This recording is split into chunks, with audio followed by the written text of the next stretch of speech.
Hi, my name is Amanda Panacea, and you're listening to the Healer Revolution podcast. This is a community for self-healers, biohackers, practitioners, and any other helping professionals. You're in the right place if you're seeking conversations about how pain becomes passion, the connection between physical, energetic, mental, and our spiritual self, finding your body's ancient wisdom, the latest biohacking technologies, clinical research, and if you just want to nerd out about complex biochemistry and quantum physics. But this is also for entrepreneurs who seek infinite abundance and a supportive community. So pour a cup of King coffee or Sisters tea and let's join the revolution. Hello, everyone. Welcome back to the Healer Revolution podcast. I am Amanda Panacea, and today I'm doing a solo podcast about what happens after a chronic illness. Like, what do I do now? And also just a little bit of an update on my life and why I decided to leave Miami and move to Thailand. So, thinking back of my entire life, I was always searching for something. Like even my dad even said, "You're a searcher. Like you're always looking for something." Was always kind of chasing something like, why was I like this? I can't be happy until I have this end result. What's the next thing that I have to do to achieve to feel better about my life or to prove my worth? Uh, I was always looking for love, always feeling like I wasn't understood truly in my romantic relationships until the one that I am in now. And so it was just always kind of feeling empty in regards to certain topics. So even before I got chronically ill, I was still wondering, why was I like this? Why did I struggle with these symptoms? Why didn't other people have these problems? And I was always trying to figure it out. So for the last at least 11 years, since about 2014, I have been on this journey of podcasts and higher level. Well, even before that, I became a licensed therapist trying to figure out, why was I like this? Why are other people like this? And then the health aspect came in around 2014. So for most of my entire life, I've been searching for answers. And part of recovering from chronic illness is to realize and to figure out that you don't need to keep searching for answers. You have all of the answers inside of you. And the bulk of what I like to teach, the things that really changed my life, was being able to listen to the intuitive aspect of who you are at a core level, whether it's you call it your true self or your higher self, and developing and learning how to listen to that part of you, to listen and discover what were the things I loved in childhood. Who was I in childhood before the trauma, the addictions, the crap that happened later on in my life? Or even who am I even supposed to be if I had a totally different childhood? Or how did my childhood lead me to where I'm at now? And am I happy with who that is with my childhood? We can look at this so many different ways, but when you are constantly searching and feeling unsatisfied with who you are and where you are and who's in your life, or who's not in your life, and you start to foster this deep somatic awareness of who you are, how you feel, you learn to be in your body, you learn to be in the present moment. All of a sudden, you are like, well, what do I do with my life now? And a lot of people come to this conclusion or this realization after a chronic illness that their whole life has been taken up by this chronic illness, not just because you were experiencing it through pain and through suffering, and so you were doing everything you possibly could to get out of that. But most people actually start to make their careers, or nowadays it's their social media, surrounding these topics. So, luckily I didn't fall into the problem of niching to something like I'm Amanda and I help you heal from mold. Luckily, I didn't niche into I'm Amanda and I help you with parasite cleansing or something like that. I kept it very general and open with just any topic related to healing, which I think really helped my own sanity, because I think a lot of people, once you start to heal from the things that you thought were making you sick, you start to realize, oh, it was actually my nervous system, my trauma history, my belief systems. And you start to branch out from just focusing on like physical interventions and physical toxicity. You start to want to talk about more metaphysical aspects of healing and psychology and sometimes astrology and like all the other things that could have been playing a role. And you become a little bit more disinterested with those physical things. Like, depending on where you are in your journey, you might be in the place where you're just finding out that mold is really a part of what's making you sick. But I'm glad that I personally didn't stop there, because I would have gotten really bored of my business and really bored of social media if I stayed with like that is my niche. So luckily, I kept it very general and I didn't niche down, even though they say you have to. But with the openness that I had, luckily I've been able to talk about the emotional aspect of healing and trauma healing and energy work, and all of that's kind of fit into my profile. But what happens when you are ready to go out and live your life and you don't need to spend so much of your time focused on healing? What happens when you are quote unquote healed? And I'm not saying that I am fully healed from everything that's ever caused me suffering. I don't think anyone ever reaches that point. But you do, I think, reach a point in your day where you're like, I'm ready to go out and live my life. And I might take with me the consequences of overdoing or using a lot of energy. Or for an example, I just had to fly 2 10-hour flights to move to Thailand, and I got really sick when I got here. So I got really sick the last time I flew a really long flight like this as well, and I did my best. I did my part in trying to prevent it. But when you make a big, giant emotional change, a big life change like this, most likely your body is going to shed that cycle with some sort of illness. So when we think of German medicine, when we resolve a conflict, something that is highly acute, unexpected, and causes us to feel isolated, when we resolve whatever that conflict is, the body goes into a healing phase, which could look like a fever and a sickness. It doesn't always, it depends on the conflict. But I was kind of expecting to have some sort of symptom profile, some sort of resolution to all of the things that I wanted to change once I got here to Thailand, once I was able to move.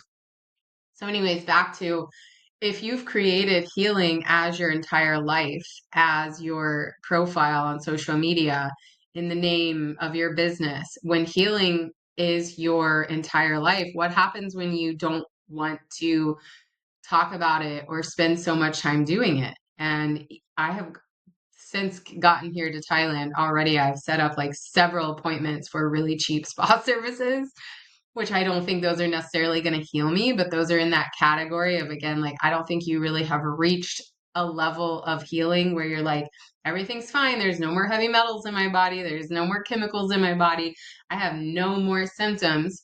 But when you are regulated through your nervous system, those things are not going to dictate your life anymore.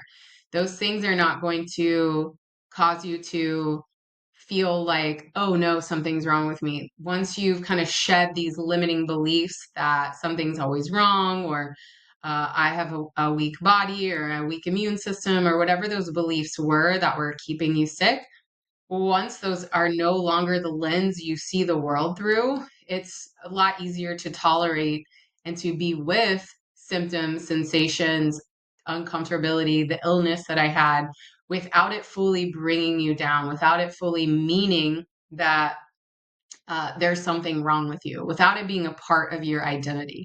I can get sick now, I can have symptoms now without it being a part of my identity. And so, with the changes that I made recently, there was a lot of thought that went into it. So, for one, when you are um, living your life, your business, and everything has a healing flavor, you could start to run a subconscious pattern that, um, and especially when you have a business around this and it's a successful business, you can start to associate that illness or always having to be healing or the fact that I need something to be wrong with me to motivate me to learn with making money, which our brains can associate anything with anything. If we think of the most simplest first experiment that ever was done with Pavlov's dogs, they associated a bell with getting food,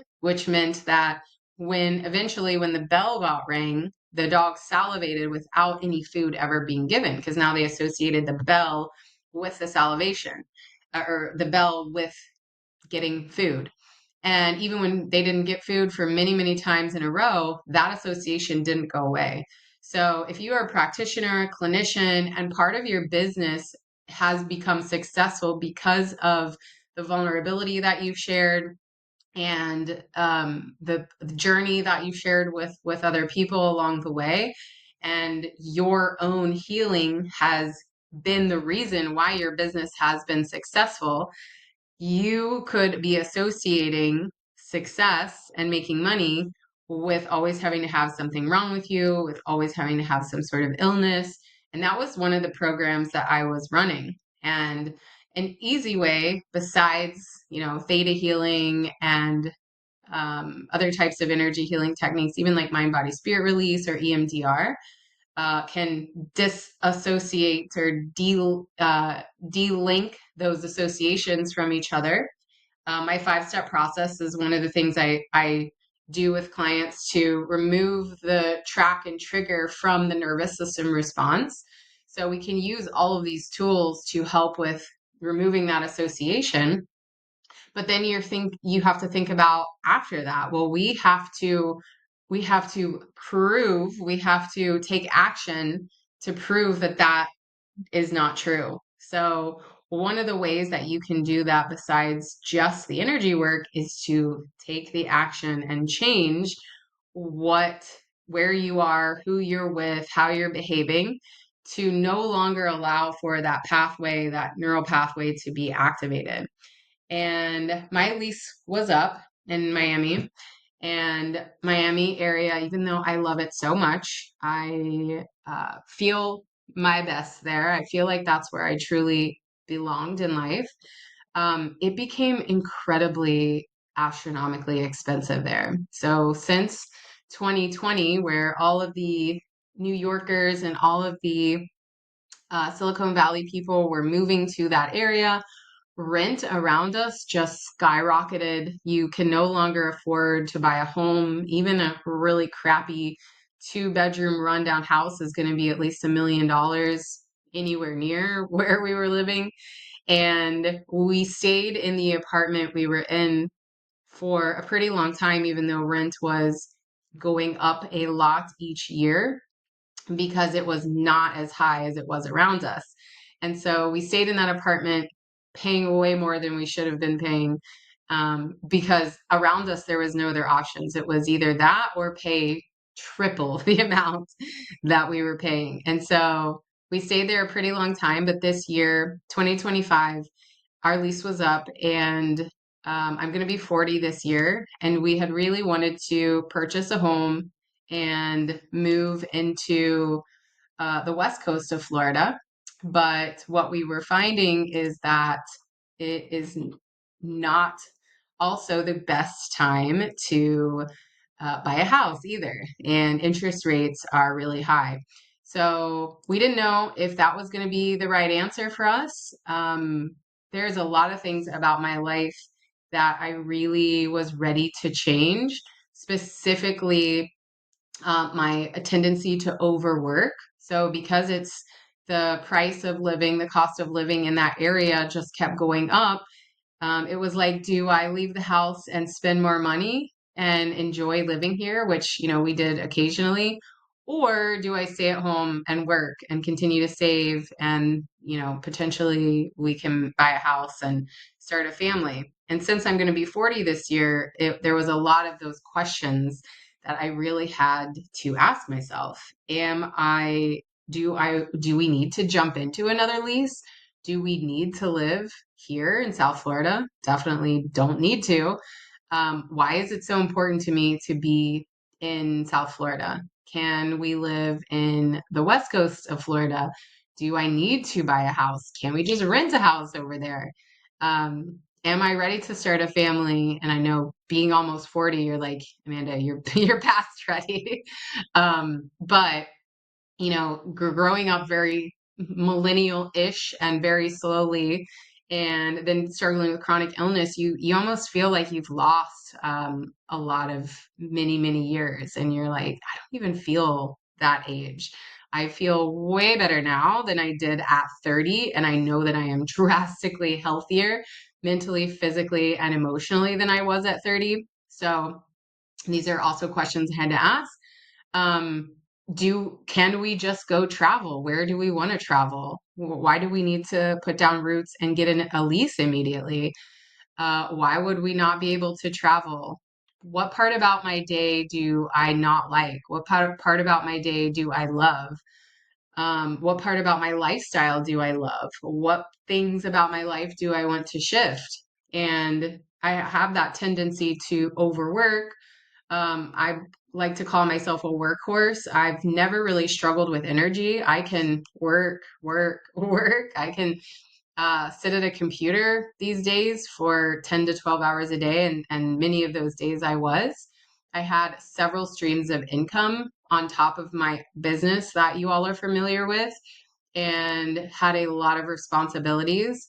And I just really had to do a deep dive into, what do I want to take with me this next season of my life? What are my goals?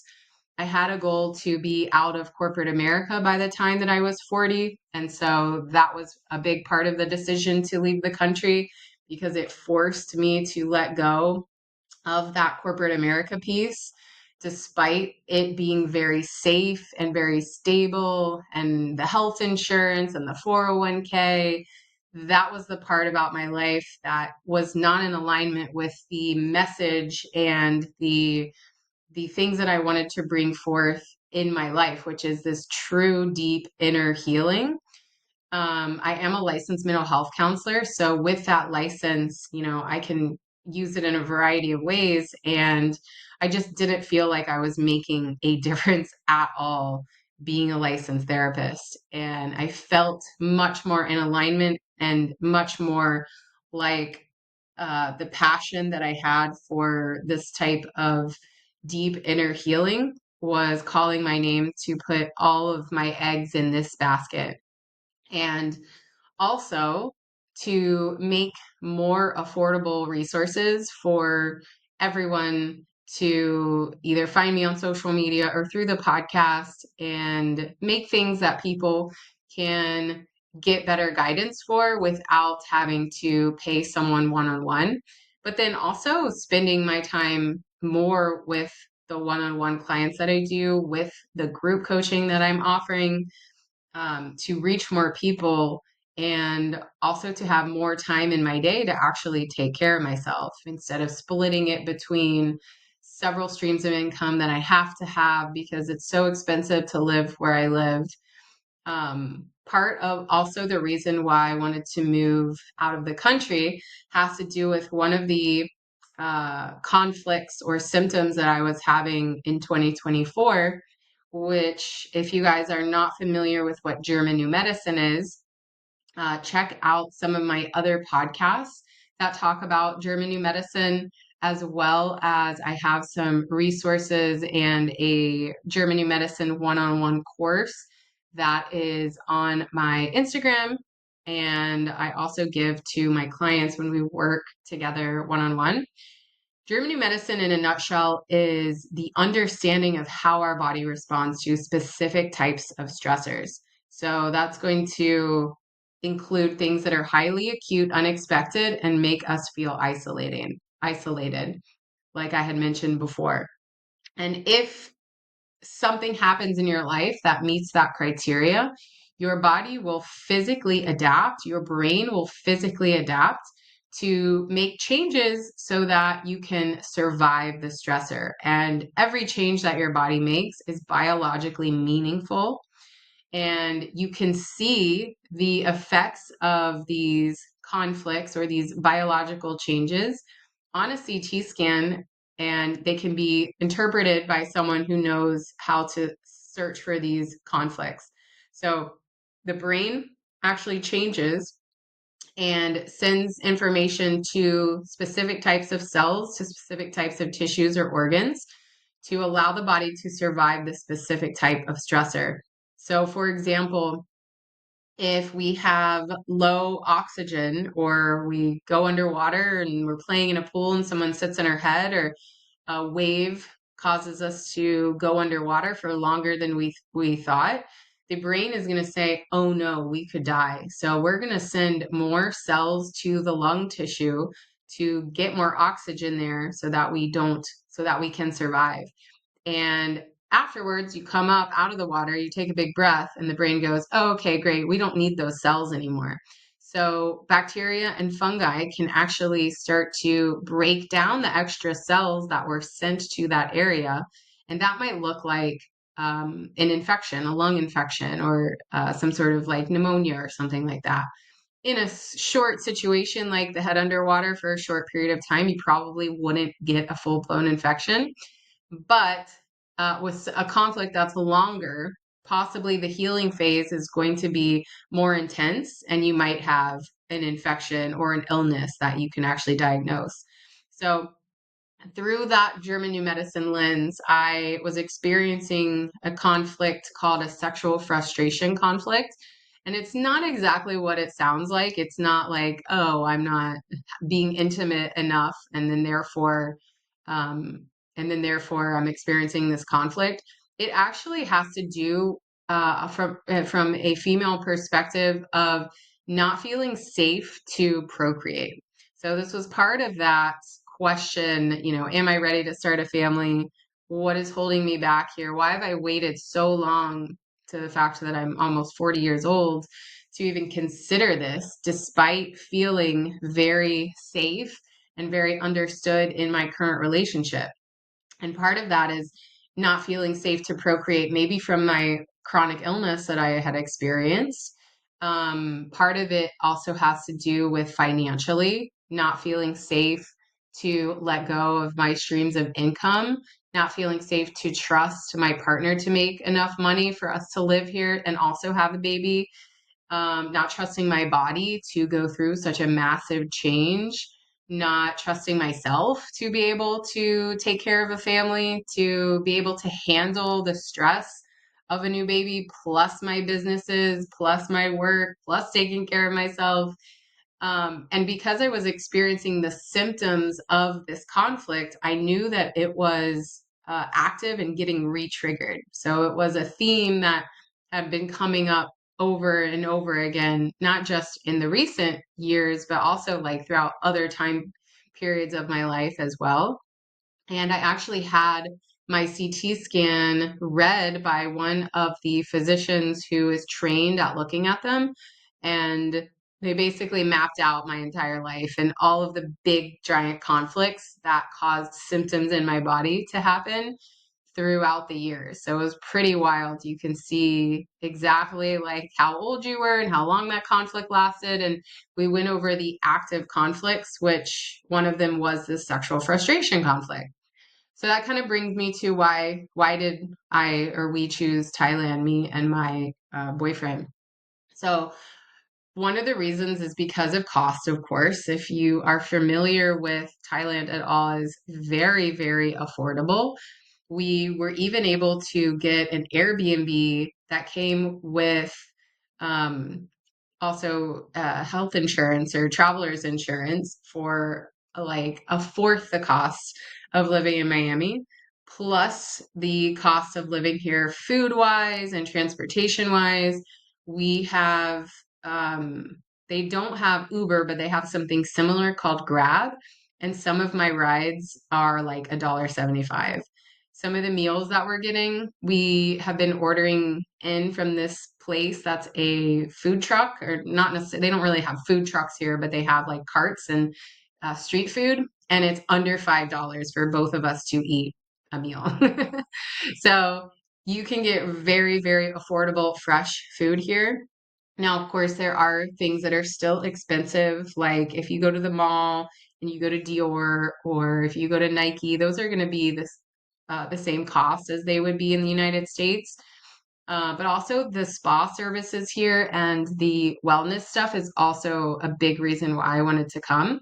I had actually seen people moving to Bangkok because they were getting a treatment for topical steroid withdrawal called cold atmospheric plasma therapy. And at the time, I didn't necessarily feel like I needed that therapy. I wished I had seen it years earlier when I was really struggling, but it seems to really work for people. So if you're listening and you've been in topical steroid withdrawal for many years and you're still very symptomatic, it would be something to look into.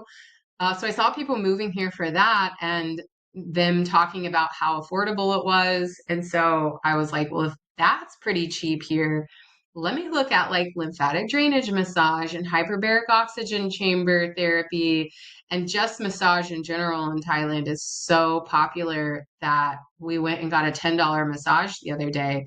Was it the best massage I've ever had? No, but it was a nice relaxation muscle massage. But the place that I found that I'm going to for the lymphatic drainage massage, they have more of the medical type myofascial release and manual medical lymphatic drainage. So you can find the super, super cheap, and then you can find also pretty affordable body work and spa treatments. I'm going to start getting some facials, stem cell facials, and things like that for a pretty affordable price as well. And also, my boyfriend used to do Taekwondo. He has like black belts in Taekwondo and some other martial arts. So he really wanted to come here and do Muay Thai, which part of that, linking back into the German New Medicine conflict of wanting to feel safe and protected and taken care of in your relationship. uh, Getting here, I didn't get cell phone service. I am letting him lead me. I'm letting him take care of everything. I am stepping out of that hyper masculine energy where I am constantly doing everything myself and not asking for help. I'm literally forcing myself to not prepare, to not know where we're going, to not have cell phone service, to not be the one making the plans.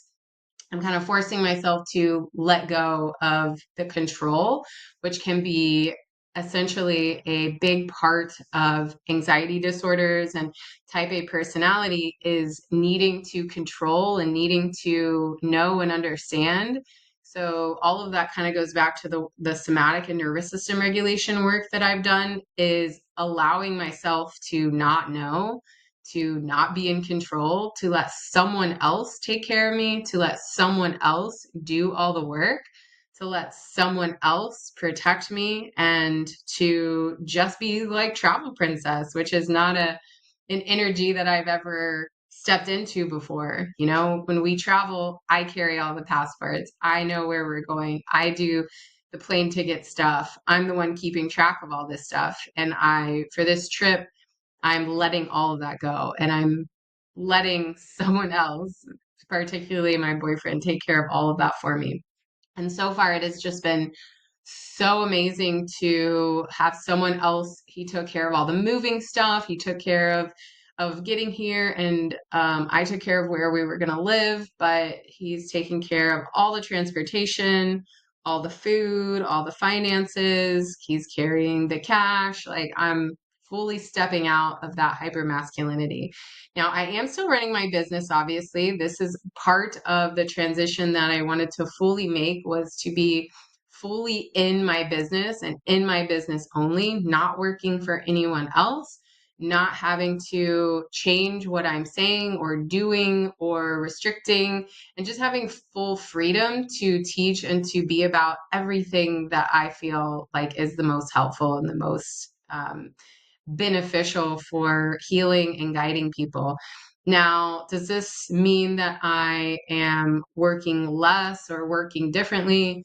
My hours are obviously different because I am in Thailand. It's 12 hours ahead of Eastern time. So that's a bit of a big transition. But if that doesn't bother you, if you are good with early morning or in the afternoon, evening times, I am still fully working one-on-one with people. And then also my group therapy is on Mondays at 6 p.m. So that's 6 a.m. my time on Tuesday. And it seemed to be that that was a good time for the people that are already in the groups.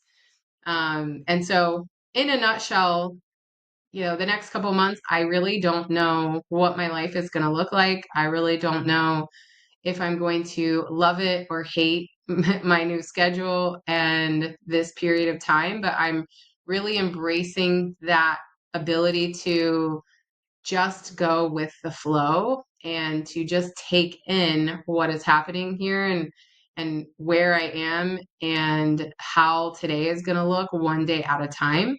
We do plan on traveling to Japan in the end of April for about a month, and that will look even more different.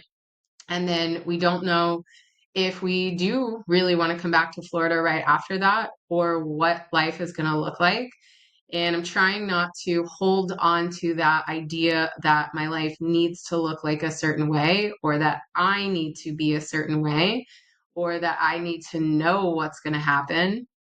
So this is a great big experiment in my nervous system's capacity to be in the unknown, my nervous system's flexibility to change who I am or to invite other ways of being in. And so far, even though I've been really sick since I got here, I'm starting to come out of it. My brain's starting to work again, and I'm willing to take on these new experiences and figure out what I want after this. So I'm kind of calling this my midlife crisis, my my 40-year-old crisis journey. So I hope this was helpful for you guys to kind of hear how my thoughts and how I've kind of been shifting the energy of how I've been being. And hopefully, for those of you who are kind of in this limbo situation where you're like, well, I'm not really chronically ill anymore, but I don't really know what I want to do or what to do with my life. And I'm also afraid of getting pushed back into chronic illness if I overwork or over push myself. And you're trying to figure out that next step, like what needs to happen when we're ready for our life to look differently. And I have a post on this. It's one of the things I will say until I'm blue in the face. Um, Trauma work is taking action. Like you can do all of the mindset, you can do all the energy healing, you can do all the family systems and brain retraining. But if you don't make your life look differently, if you don't make different decisions, if you don't change your environment or change your setting, then things are not going to change very drastically. You are going to be constantly reminded through the subconscious tracks and triggers of how things used to be. And you can only move forward if you actually make a change, if you actually make some sort of change. And maybe that doesn't look like moving to another country for you. I've chosen a very extreme way to change my environment and to change how my body's showing up in the world. But maybe that does look like changing your hair, or maybe that looks like rearranging your entire living room, or maybe that looks like painting the walls of your house, or getting a different job. We make all these excuses for why we can't change, and we also make excuses for why we don't want to change sometimes too. So doing that somatic inner work, the nervous system regulation, all of that helps to foster your intuition for what you do actually want. What does actually feel good to you? What decisions feel really forced in your body and versus what decisions feel really good and relaxing and cause this feeling of like freedom and fluidity and honey and just a flow that you might not have felt before. And also, sometimes making these decisions might feel really, really scary. Like, obviously, it's not like my body didn't have some anxiety about making a big move like this.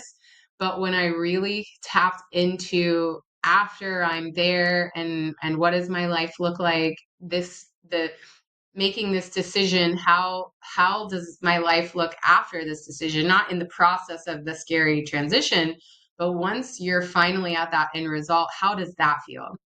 And that's kind of how I help to make help to feel which decisions are going to be right for me.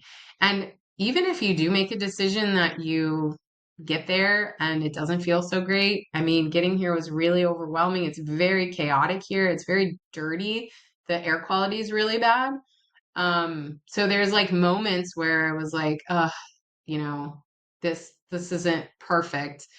But again, stepping into like, well, this isn't the rest of my life, right? Like, just because I'm here now in this temporary 3 month vacation, quote unquote, you can call it, or 3 month travel experience, doesn't mean that I am stuck at this decision. You know, every decision we make gives us information about who we are, what our goals are, what our purpose is, and with those decisions is going to come more insight about yourself, more um, information about how you feel in certain environments, and then you can act accordingly after that. So I hope this was helpful. Send me a DM if you feel like this resonated and let me know your thoughts, or if you've ever gone on a big sabbatical or a trip or just thrown out your old life and decided to start a new one. This is not the first time I've done this, by the way. I have done this a couple times in my life. Which is part of that flight response. So functional freeze and getting out of the situation. I am not a fighter. I am a freeze and a fleer. So going back to like, was this part of a flight response or is this a deep, delicious decision where I'm taking action to make positive changes? And do I need to know the answer? You know, I wasn't fleeing anything that was harmful. I wasn't fleeing anything that wasn't like something I didn't want to resolve. I wasn't getting out of a relationship or anything like that. I wasn't avoiding something that was difficult. I just wanted to make changes to what my daily life looked like and what it felt like and how I felt in relationship to my life, to my relationships. And I wanted to experience life outside of the small bubble of the illness that I had experienced in the last couple years. And before that, I was pretty heavy in addiction and self-esteem issues and bad relationship traumas. So, this is the first time where I feel like I'm not chasing some sort of end result. I'm not searching for something because something's missing. I'm actually shedding more parts that don't feel in alignment. So I hope this resonated for you. I hope this made sense. And just let me know if you are interested in working together, either one-on-one with testing or through that emotional healing lens. Or again, my groups, my signature course is feeltoheal.co. And that's where you can find my 5-step process that I still use several times a week, especially while I was sick while I was here. That helps you to regulate the nervous system, to self-soothe, somatic awareness, somatic listening, and also to desensitize triggers and tracks from that heightened fight, flight, freeze response and allow you to be able to be present with those feelings, those sensations, those symptoms instead of being in fear of them. So I will see you guys in the next podcast. Thank you, everyone. I am just so thrilled that you're listening to the Healer Revolution podcast. This has been a huge passion project for me and super therapeutic on top of that, helping me to use my voice and connect with other like-minded individuals. So if you're enjoying the podcast, please like and subscribe. Please share on social media or with your audience or friends or loved ones. I truly appreciate it. It does take a lot of time and financial costs to run the podcast, and it is not a moneymaker, let me tell you. So if you are enjoying this, I would truly appreciate your support just by sending me a post, a like, and a subscribe. Thank you so much.